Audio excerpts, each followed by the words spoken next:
Welcome back to the First, the Last, the Nerdom, the podcast where we dig up the strange, the scary, the spectacularly nerdy corners of pop culture. And this month, we're still shuffling along with Zombie Month, where the living dead take center stage in all their gory glory. This week, though, things get a little different because we're looking at the genre-breaking Japanese cult hit, One Cut of the Dead. What stars as a low-budget, single-take zombie movie quickly turns into something far more surprising, funny, and downright brilliant. It's part horror, part comedy, part love letter to filmmaking itself, and it flips the zombie genre on its rotting head in ways you have yet to see, you have yet to see and believe. We'll be talking about the movie's clever structure, its DIY spirit, and why it's become a modern cult classic, celebrated by horror fans around the world, including perhaps 2 new fans this week. Most importantly, we'll ask, does this inventive twist on the undead prove that the zombie genre still has fresh life in it? Maybe. A little bit rotting a little bit. So grab your camera, keep the tape rolling, and remember, no matter what happens, the show must go on. This week, on the First, the Last, the Nerdom, Zombie Month continues with the wild, one-of-a-kind ride that is One Cut of the Dead. How you doing, Tom? I'm good. I'm good. Yeah, so yeah, this was an interesting one. We both recommended it. We did. You were like, "Hey, I've got something. I've got a movie in the chamber," and you threw it at me. I was like, "Oh, that was the one I was gonna pick." So it was synchronicity or something like that. I don't know. No, Fate. absolutely was. Yeah, for sure. No, it just kind of happened. It was really nice that did. And I was happy that it turned out to be a good one. Oh, you know what? I need to. Oh, good. Oh, cool. All right. Sorry, I thought I needed to do something with the sound, but I forgot to check that before we went live here. But I can see you all dialed in. All right. Anyway, I have the worst luck. Yeah, and we do appreciate the audience for being patient with me and Tom. We were out. I was out sick for a good chunk of days last week, and I was just a zombie. So. Yeah. No, earlier in the week, earlier in the month, I had a bill out a month or a week. So yeah, it's been the zombies have been after us this month, but hey, and so I know it's kind of not September anymore. It's kind of October now. This is actually a good movie for the transition because it's a zombie movie for September, but it's sort of a found footage. We were planning on doing found footage for October, Right. and this is sort of people do consider this as found footage, which does make sense and it doesn't, but we'll get into that. I think Mike wants to run through our bona fides. Absolutely. Yeah. Yes, sir. Yes, sir. And this was the thing that was not working before anyway. Who are we? We are the First, the Last, the Nerdom. You can always find us here on our brand spanking new website, which I finally got around to promising to do it for years. Not that anybody particularly cares, but I will say that you can find us at FirstLastNerdom.com. And with that, really the home base for us though is the First Last Nerdom at First Last The YouTubes, yeah, on YouTube. Yep, absolutely. And with that, I'll pass it on over to you, sir, for the bona fides for yep. social socials. Yeah, I like getting out on the social medias and the social media war and promoter stuff. I'm on the ever lovable Reddit. Everybody loves Reddit, right? So I find the different subreddits that'll have us, and I'll promote our stuff, and then get into conversations if I can. But also I'm also on X, both Reddit and X. I'm on as First Last Nerdom. And then, but yeah, on X, I just promote her latest stuff as I do on Reddit.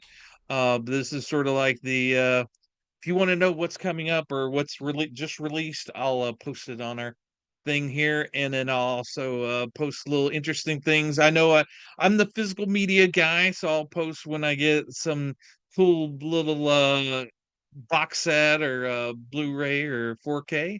I also torture you with my music taste, but there's Nothing wrong I with found a that. band called I found a band called Mouth Ulcers. They're actually pretty decent if you like goth music. Right on, right on. The worst, I think it's the worst band name I could think of is Mouth Ulcers, but yeah.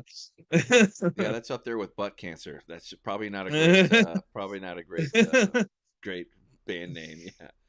And with that, I'm also on X. You can catch me and Tom back and forth as well. I'm also available on ApeIt.Ink. Long form content. I got to get busy on that. But anyway, without any further plugging or paying the bills, One Cut of the Dead, which was on Shudder, it's on Plex, it was on a lot of places, and I saw it because I saw I was looking at other stuff, and then this popped up, and I was like, that looks like we need to watch it.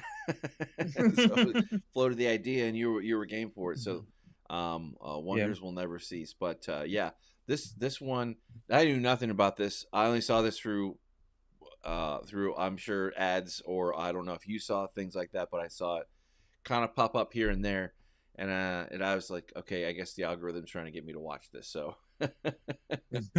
Yeah, it actually a few years ago I saw. Now I did recommend him earlier in the month on the um World War Z video we did. Your movie sucks. He did a kind of breakdown of that movie. right, He also recommended this movie when it came out, or when it came out on first came out on streaming. He was raving about the movie. Now I do know there's been some controversy with Your Movie Sucks. I don't condone his what he says. But yeah, there is some in the drama sphere and YouTube. There's some stuff going on where he said some things that wasn't aware of. I don't co-sign, as they say, on anything he's said outside of movies. But yeah, I just wanted to say, if someone was going, "Oh, you like that guy?" It's like, I like his comments on movies.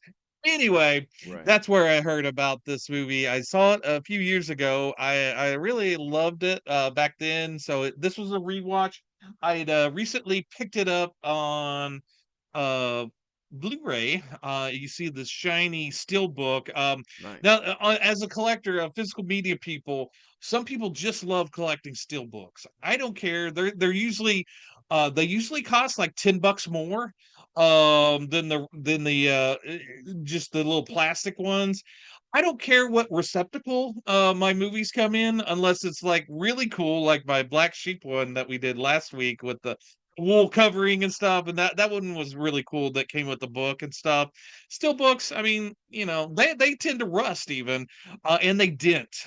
This came, oh, I don't know if I dented it or if it came pre-dented, but there's a couple of dents on it.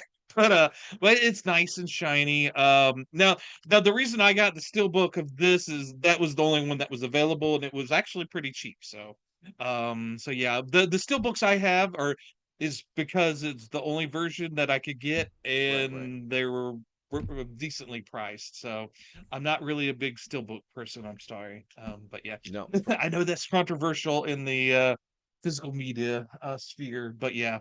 Anyway, well, so I got that. the only axe to grind I would Uh-huh. have against physical media and steel books like that are they're kind of irrelevant unless you're already in on it and you know about it, and then if you do want to go get a steelbook version or some special whatever years later, you're at the mercy of if you can find it. if it's if Absolutely, it's a yeah. limited There's run, limited so editions. Yeah, I get there's it. a big controversy right now about Night of the Living Dead, the remake of Night of the Living Dead that was directed by Tom Savini in the 90s. They recently, Sony put out a very, very extremely limited steelbook version of it that has the only director's cut version of it. That's the only way to see it. And there's they haven't made any announcements as doing like just a regular run of that on 4K. It's just a still book, and it's going for crazy prices right now. Right. So people are kind of pissed off. I like the movie, but for $45, I think I'll spend it on something else. I But yeah, it was if if you really love that movie, I hope you got a copy of it. But yeah. Yeah, there's nothing wrong with this movie or owning it or whatever. I Mhm, if I mhm. came across it and it was on the list and I had some spare dough and I had already bought a whole bunch of ones before this one, yeah, sure, absolutely, yeah, Mhm. that would be great. And this one, the One Cut of the Dead, like I said, I bought it cheap on Amazon on Steelbook, so I think that's still available. So yeah, this is a very cheaply cheap one to get on Steelbook. But yeah, so yeah, now this movie, there's no way we could talk about it without spoilers. This movie has you say Marvel has long post credit scenes. This movie has like a super almost a whole movie's worth now. But no, yeah. So if 37-minute you opening sequence, um I believe, right? Well, the credits roll after 30 minutes, 30 some odd minutes, and yeah, and then there's a whole nother movie going on afterwards. So so we're gonna get into spoilers. Right. Needless to say, both me and Mike recommend this movie. Very entertaining movie. Check it out. But yeah, if you haven't seen it and you're just watching this because we're just lovely people to listen to, and you're planning on maybe watching this movie, you might want to nope out and come back whenever after you've seen it for our discussion. Right. Because again, there's no way we could talk about this movie without spoilers. You agree with me Well, on that well, one? it's such a unique movie too. You have to talk about the spoilers for people to get. It's a movie within a movie within a movie. I mean, it's Hmm. and that's spoiler one. So like that kind of that's as generic as I can give it. But tossing it back to Yeah. you. No, you're fair to Absolutely. give it. I agree. I agree. Well, and Yeah. this is if there ever was a movie to like watch with friends or just to kind of like have a fun watch, this is the movie to do it with. Honestly, like Hmm. it's so much fun. Yeah. Throw it on. Yeah. Like it would be better like with a bunch of maybe like-minded horror fans, that kind of thing. Hmm. But Right. perfect movie Absolutely. for Halloween to just kind of kick back and watch something ish. You know, Yeah. uh, Yeah, and everybody talked about back in the day that Robert Rodriguez made his first movie El Mariachi on a $4,000 budget, and this movie actually was made probably with inflation, probably around that. It was like $12,000 that they made this. A lot of the actors were on in this film school thing, so they actually paid money to go to the film school and to be in the movie. So so actually they didn't actually initially pay the actors. They actually paid to be be in the school, and as a side effect be in this movie as well, get wow. cast into this movie. So they didn't actually get paid. They paid to be in the movie. But yeah, it's like but this is the one of those movies that transcends its budget. This movie, it was only going to be in the theaters for a week, Right. but it went on to win all these awards and got re-released in Japan and ran for several weeks more. It's became like this big breakout because it's so inventive and very interesting movie. It kind of surprises you. It starts off as a badly acted and directed zombie movie initially, and then it expands out, and you go, "Oh, Oh, what's going on?" oh, Go ahead. almost slapsticky, almost like to Mhm, like there's a kind of acting that is mhm, like that is like slapsticky, kind of like on purpose, mhm, overacting, mhm. and some of that might be lost in translation with the being Japanese or whatever, but it kind of Yeah. doesn't matter because that's what the film was going for. So Yeah, even well, Japanese has a thing. Well, the Jap no expert on Japanese movies, but I've seen a fair few. And even in their dramas, they it can break out into sort of slapsticky kind of humor. They don't just because it's a certain genre. They're going to throw in some comedy here and there, especially with their specific comedy specific characters. But yeah, so it starts off this film crew, very small film crews making a zombie movie. And while they're making the zombie movie, there's a zombie outbreak. Right. Is basically the premise of the initial setup of the movie, and you don't realize what really is happening until later on. But the first 30 odd minutes is being filmed by this nameless character in the sort of found footage. You never break, it's all one continuous scene Right. that goes on for 30, you said 37 minutes, and it's very impressive even on a technical level of just getting this all in one shot. Now I thought there's that one point where the cameraman falls over, and I thought that would be a perfect, and at one point there's nothing happening as far as action, it's just shot on on the ground. Right. I thought that would be in a perfect time to sort of put a cut in, a seamless cut, to have it be two shots, but it's actually all one shot. It was all filmed as one shot. They filmed it over, I think, Eight I don't days. know how many 8 days, and they did like 6 takes or something That's to get it right. I think they got one. Well, one of the takes was perfect, but the camera malfunctioned or something. I heard, yeah. and but yeah, they finally got it. Yeah. The fact that they had 8 days uh, Mhm. to do this, to create a movie with three Mhm. distinctive narrative layers, a couple different Mhm. time periods, and that structure, and it's Mhm. they were on the they had a tight group, and they pulled together, which was cool. It's just Mhm. unique thing. And also, kind of going back to it, didn't it make? Did you say how much it made at the box office? Just No, I didn't I say that. Yeah, I think, well, my notes say that it was 57 million that it made. yeah. The film earned over 57 million. Mhm. So Yeah, and that's they shot it for 12,000. yeah, Yeah, yeah. that's That's like insane. that's like a thousand Yeah. times its production cost. That's crazy. That's just crazy. Mhm. But Yeah, anyway, absolutely. yeah, Yeah, and I think they retroactively paid their their actors and stuff. So good, good.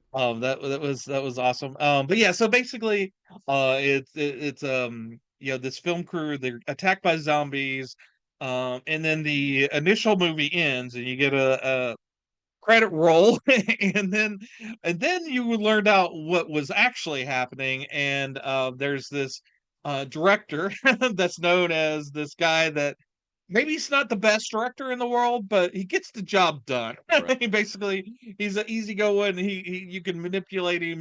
But he gets the job done, and so they're starting this zombie all zombie channel in Japan, and they're to kick it off. They want to do a zombie movie all in one take, and also it be live. And so there's that added pressure of filming it live, and so there's a 30 more minutes. The next 30 minutes is sort of them prepping for this zombie movie, and then the last half of the movie, the last 30 minutes of the movie, is the behind the scenes of them filming what we saw on that initial 30 minutes. There's some times during that first initial 30 minutes where there's some odd things that are happening, but you kind of overlook it because it's a zombie movie, Right. and okay, well, that's kind of odd, but yeah, whatever. And but you you realize what's going on afterwards, and so all of what happens in the initial 30 minutes makes more sense and adds more comedy to it. And this movie, again, this is my second viewing of it, and this movie begs a second and maybe a third or a fourth viewing of this, just to It does. catch all the little things and the little items there that's actually going on. There's one character in that initial 30 minutes where he's the bald guy that's setting off on the corner. You're Oh wondering my god. why is he even there? He's not really doing anything. What's going on? Right. And then you learn later what was actually going on with that guy and his struggles. Yeah, he had to The hard water really hits you hard he's got sometimes. to let the Browns off at the Super Bowl, that's for sure. Absolutely. And then I think this is the perfect time for my boomer juice to kick off. Yeah. But yeah, Skull.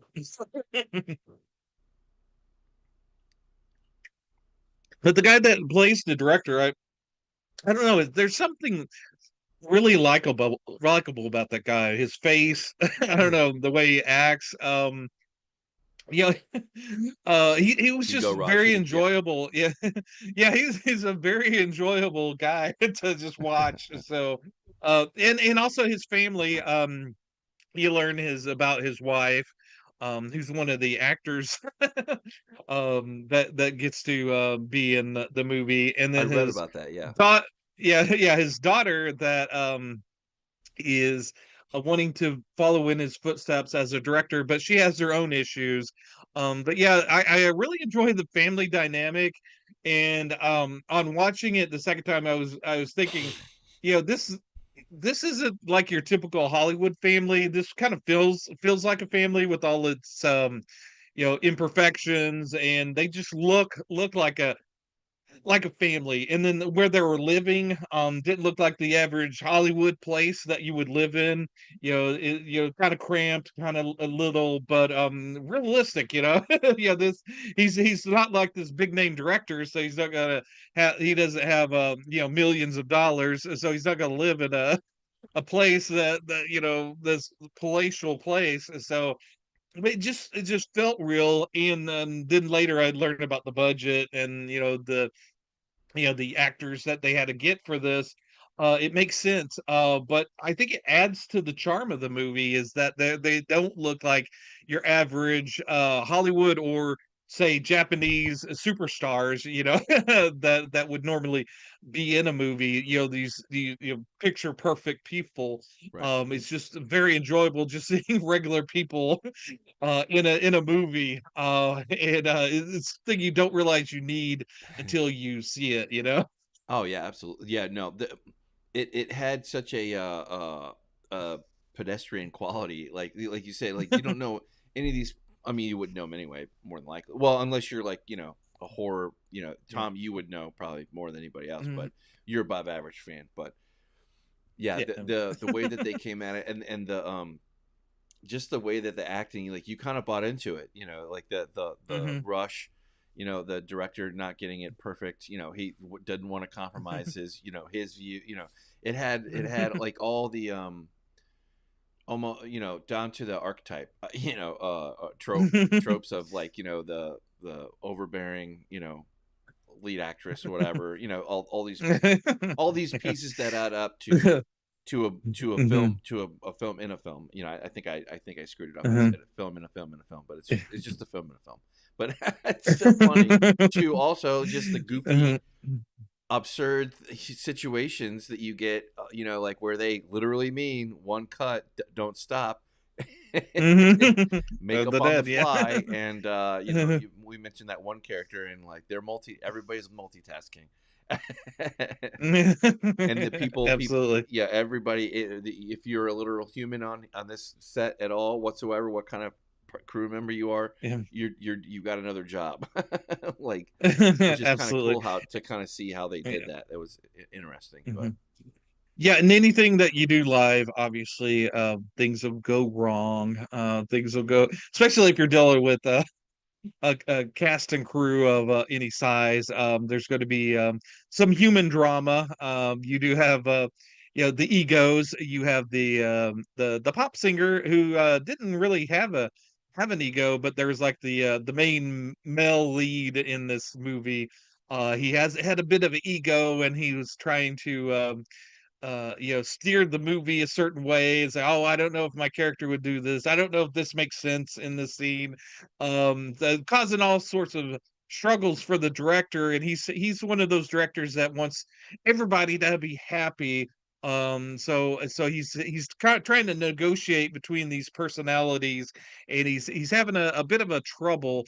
So when he has to, the actor that's supposed to play the director in this play, this little live action thing, gets in a car wreck with the one of the actresses. The actual director has to step up and become the director in the movie, and this is sort of like his it was very enjoyable seeing him kind of act out his frustrations with the actors, because he's supposed to play this very overbearing director, and so he's able to play out his fantasies of yelling at these actors and let them know what he really Right. feels. And he kind of goes off script, and there's a moment where they say, was that the line in the movie? No, no, it's kind of going off script. He's Right. improvising. But yeah, so you can see his enjoyment of actually kind of telling that overbearing actor what a dick he's been. Right. Well, it's got heart. The film has Yeah, there's heart. a heart and charm, a lot of charm in Right. it. Yeah. Yeah. And that's kind of, it grows on you. So I could easily see where I didn't watch this all the way through twice, but like one and a half. But Mhm. still, after kind of like rewatching parts of the scene, it was like, oh, I did not. You see things that Mhm. but it welcomes you in. And it's kind of funny like Mhm. that, how that works. Yeah, yeah, and like in said, you're gonna have the alcoholic. One of the actors is a bit of Oh, right. a boozer, and he gets into the big celebratory. I guess it was giant champagne bottle. He gets a hold of that before shooting and drinks it all, and he's actually this shambling drunk zombie. Kind of they're having to prop him up to even get him to do anything. And but one of the things I read on IMDb is that actor was actually someone reported that he was actually drunk during those scenes. He really really method actor, I'll say, maybe. Right. Yeah, well, there's you have a constant back and forth with the audience. Well, with who's directing, what's going on, the real zombies appear, do they? Like you have Mhm. that reveal. The, Yeah.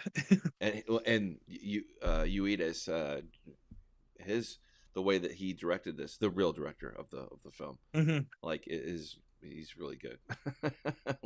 It makes me want to watch or track down more of his stuff. This is what Mhm. these kind of movies like this is like. Crazy, crazy. You know, uh, that they could do this with Yeah. that budget in that short amount of time. It just makes me like, damn. Yeah, absolutely. And one of the things, even if you're not really into physical media, this is actually worth picking up for one. There's not a whole lot of extras on this. One of them is uh there's a guy now, the actual director, he's the one running around filming the one shot, the one cut. And there's another guy behind him, that's kind of helping him, and he's wearing a GoPro. And so there's the GoPro footage on here. So it shows you what all that director went through to get, get all of it within. And so you can see that it's all one cut because that pro footage is filming the whole thing. So it's actually, the whole 30 some odd minutes. And there's scenes, you don't think about it, but the actors are running upstairs and doing all this stuff, and he's having to do that all while holding the camera. So the other guy is behind him, kind of touching his side, kind of leading him through, to help him get the shots. And there's a scene in the in the movie where the film person, the camera guy, gets hit, and it's, to comedic effect. But when he kind of puts down the camera, that's the only time that the director could get a little sip of water and then pick up the camera and keep going. So that it's his one take, but he gets a little breather there. But yeah, it's really fun to watch that GoPro footage, to see everything that they did, to get the whole thing, and how it all, because you don't really think about Especially with the second guy behind him, you got to keep him in mind and not get him in the camera as well.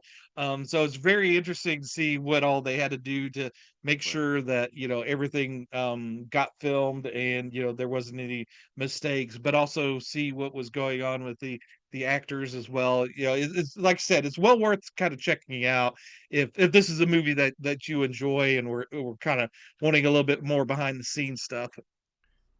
Yeah, yeah. The first act is the live, Hmm. the live show, and then the Hmm. second act is like how that kind of comes to be a month before, some time before, Hmm. whatever it was, and then they get into it, and then the third act is how, furthermore, how they don't even have a crane or whatever. Like that's what the human pyramid like was busting me up. Like just like they had everything out there. Like it was just so funny how like they and then there's like one part like where kind of like zoinks, oh, there goes the head, and then they had to throw it back in the scene and like pop it, like that was pretty cool. Like that, it goes on from, it has little tricks like that are, Mhm. that's like where Yeah, the heart and comes, like where it's like cute or funny right, or yeah, absolutely, and it's an effective zombie movie too. I mean, that first 30 minutes, pretty decent zombie movie for what it is. There's not you run the risk of it wasn't half bad three act. for Yeah, being a zombie, like a real, yeah, whatever, right? Yeah. yeah, a zombie fan will get something out of it. But to have it in three parts like that, there you run the risk of one of those parts kind of falling flat. But everything kind of pans out. I found it quite enjoyable through the whole thing. Kind of ramps up. Obviously it becomes a kind of a comedy in the second two acts of it, and that plays up very well. Again, it's all kind of based around this kind of family drama of this one family, the director, the actress, and then his daughter, all kind of they're all kind of misfits in their own way, and just kind of finding their way through the movie and finding a way to become kind of closer, because you can kind of feel it doesn't explain a whole lot with the relationships. That just you get to see them interact with each other, and you kind of pick up on things, on cues that they kind of set out, but you kind of tell that the director in the movie and the his daughter, there's a little bit of a distance between them, and he doesn't seem to know how to maybe communicate with her, even though she wants to be a director as well. There's sort of like a disconnect between them, and this whole process of making this live zombie thing brings them together, and by the end of it, you feel it's almost heartwarming, the how it kind of ends, even though everybody's Well, covered in blood, right. and it's a zombie movie, but hey. That just makes it more authentic, for sure. Yeah, I was gonna say, Absolutely. did you want me to bring up the other link that you had found for this? Oh yeah, there's actually there's two kind of sequels to this. There's one that was, I think, one cut in Hollywood or something, like Okay. one cut of the dead in Hollywood, that I think the director wrote but didn't direct. But this happened during lockdown, as we like to call it, COVID. He did a Zoom meeting movie called One Cut of the Dead Mission Remote, and he brought back a bunch of the actors in it, and I haven't watched it. It's like a 30-minute short film, that's sort of a sequel to One Cut of the Dead. So if you definitely want a little bit more of One Cut of the Dead, this may be something worth checking out. If you have seen it, give us your review down in the comments down below. But yeah, I didn't get a chance to watch this through, but yeah, looked interesting. No, it did, absolutely did. Yeah, no, I didn't get a chance to look at it either, but no, I just wanted to bring that up real quick, Oh yeah, before absolutely. Yeah. we miss it. But yeah, I was gonna say there was another thing I wanted to talk about for this guy. How would you? Okay, yeah, that's what it was. So you mentioned it a little bit, but you touched on it before. What do you pin this one down as? Horror, comedy, drama? I mean, found footage. Obviously, we agree on that first, because there is an aspect of Blair Witch which we haven't really touched on, but it is technically, like Blair Witch was a little bit more serious. This one is a little bit Yeah. is serious, but also funny, and dare I say, slice of life. Maybe a little bit would be a good way Mhm. to put it. Oh, the other sequel is called One Cut of the Dead spinoff in Hollywood. So it's like an hour long. I guess you would still call it a short film. But yeah, it's sort of a there is there's Great. it's a horror comedy, although it kind of separates as horror and comedy. Yeah, it So does. so yeah, it's an interesting pairing, and the first 30 minutes is people consider as a found footage, although with found footage there's that element of the film being lost and then found. So this is never really lost. It's Well, the right, right. there's not a found aspect to it. So so technically, actually, Well, if you want to actually, get, yeah, actually. actually. So but yeah, but you could definitely throw it into the found footage portion of this as well. So It's no, just it's it's it's just a fun ride. It's just like you would never expect it. Mhm. Title subtitles included if you roll that way. Whatever floats your Yeah, boat, whatever works for you. But it works for me. yeah, yeah, absolutely. Yeah, it's one of those movies. It's a horror movie that you can show your non-horror fan friends the movie, because it's the horror of it is it too extreme. It never gets even the yeah, it doesn't. There's not like things getting pulled apart or whatnot. You get the odd head roll and whatnot, but yeah, there's not anything that's too extreme and violent. So No. yeah, and then the last two acts of it kind of pads it out to where it kind of takes off any edge that that first 30 minutes It really maybe did. had. So yeah, so it's very enjoyable movie, fun movie. You'll have a smile on your face when it finishes. Right. And like Mike said, I just watched it with the it's Japanese with the Japanese subtitles. Because I feel I used to be hard and fast on always subtitles. The original, you gotta get the original acting. I've kind of softened on that. Uh, if the voice acting, the dub is really good, maybe so. Because used to dubs that got put over here had really bad voice acting, Right. so it was actually Understandable. better to go with that. But now that they're actually upping their game here with the voice acting, it's not bad of a problem. So yeah, it's actually, it's not a horrendous thing to go with the dub versions. But no, I enjoyed watching it with the subtitles. I'm not the fastest reader, so sometimes that goes by. It's like, oh, what did they say? What? No, Right. but yeah, yeah, it's an enjoyable movie. You could tell that the actors had fun making it. It was a thing of love. You could feel the love off the screen.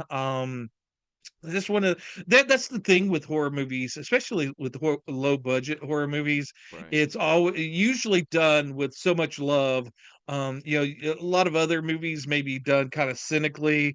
They're looking to maybe make a buck. And there's some of that in horror as well. But when you get one of those genuine love passion projects, which this obviously was, you really feel the love and the passion of it coming off the screen. So yeah, it's one of those. It's hard not to like, just because the actors are just so enjoyable to watch. And I don't know, you really have to be a sour puss not to not to like this movie. I just have to say. Well, it's just a good, fun ride. A good experience. Hmm. It's entertaining. It's Hmm. something completely different. And would have to rewind sometimes if I didn't catch the subtitle or whatever. And Yep. it's like one like where you're kind of activating other parts of your brain, but it works. Hmm. And you want to know what happens, and you kind of are scratching your head at what did happen. Hmm. But I'll leave that to the audience, up to their interpretation. But it is one, like I said, I think you had most fun with this if you sat down and you watched it with a bunch of friends, and then Hmm. maybe had some critique going on, like because Yeah, yeah, and it's much better as a blind watch, with knowing. And there's certain movies where if you don't know what's going on, better to watch it. Although if you just watched us talk about it and spoil it, that's not going to happen for you. You've been spoiled. But yeah, if you could blank your mind and watch it fresh, then that's probably the best way to tackle this. But yeah, and well, on every awkward pause, every strange zoom, every moment that feels kind of off is a little bit of a breadcrumb. You know, yeah, I'll just kind absolutely. of put it that way, like that, and that's what kind Mhm. of keeps you engaged too, to see this ridiculous thing. And one thing you thought that was going to happen, it didn't. There's some things that you can kind of call out a little bit, but there's other things that also surprise you if you do play that game, and it invites you to play that game with it. That's the other thing too. That makes this Yeah, fun. and sort of the fun of it is also with low budget movies. A lot of times you can't do a take two, and this movie kind of plays with that. It's like that the awkward movie moment in that movie that you love. Maybe something happened behind the scenes, that caused that to happen that way. It's there's all sorts of little kind of mind games you can kind of play with that, and this movie obviously kind of plays with that. And then there may be a little inconsistencies, maybe a little bit between behind the quote unquote behind the scenes that they filmed later, and the actual filming of it. There may be some pacing things that were maybe, if you kind of micro analyze it, it's not quite one to one. But it's one of those movies, that it's it's not Shakespeare. It's just one of those fun movies, that you can sit down and enjoy. It's only an hour and a half. But yeah, I think we're kind of wrapping up here, unless you had any probing Well, analysis you want to throw at it again. no, I think I mean, and I would say too, how long is this film too? It's not that long. An It's hour and a half, Yeah, yeah. it's like hour and a half. Yeah, I mean, I'm not gonna say you're in and out, but you are in and you have a good time. I had a lot more fun time watching this than another movie that I will not name, because it was so bad, because I just don't want to hear it, too. So, but anyway, I had a lot more fun watching this one than the Mhm. other that I went to the theater that I got a rain check ticket for it, because I'm like, I like movies. I won't Yeah, waste my no. time, but But anyway, Yeah, no, no, no, no, political grandstanding in this movie. yeah, it's, it's just, yeah, could have been so much cooler. Anyway, yeah, no, I don't have much other than to recommend to the audience to watch this, Mhm, go see this, mhm. and it's Yep. everywhere you are. It's on AMC, it's on Shutter, it's on Mhm, YouTube. It's on Plex. It's mhm, on all kinds of mhm, places that you can mhm. I And on physical media. ding ding You ding ding can get ding your ding. Get your Blu-ray. But yeah, start your collection today with One Cut of the Dead Yeah, and on Blu-ray. Mhm. as we head out the Throw some money at Amazon. They need it, they're they're struggling. They're struggling, well, But yeah. absolutely, yachts cost a lot of money. But yeah, with that, we'll just wrap up here, and we'll, as we head out the Mhm, door, we'll say, go check us out on mhm, FirstLastNerdom. I'm working on trying to mhm, get a newsletter thing going out to do something with our stuff here. Well, that's evolving, and of course on YouTube mhm. as always. And with that, I think we'll say goodnight.